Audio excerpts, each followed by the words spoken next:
ડાકોર પકડી પડાયો છે। અમદાવાદની કેડી હોસ્પિટલમાં પથરીની ટ્રીટમેન્ટ માટે તે આવ્યો હતો। મહેસાણા એલસીબીએ કેડી હોસ્પિટલમાંથી આરોપીને છેવટે પકડી પાડ્યો છે। ખૂન અને લૂંટના ગુનામાં પણ આરોપીની સંડોવણી હતી।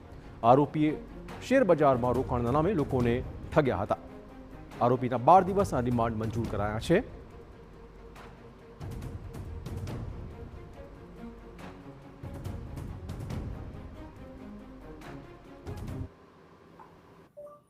ગુજરાત રાજ્યમાં પણ લોકો સાથે શેરબજારમાં નફો મેળવવા માટે રેન્ડમ નંબર મેળવી તેઓ સાથે વાતચીત કરે છે।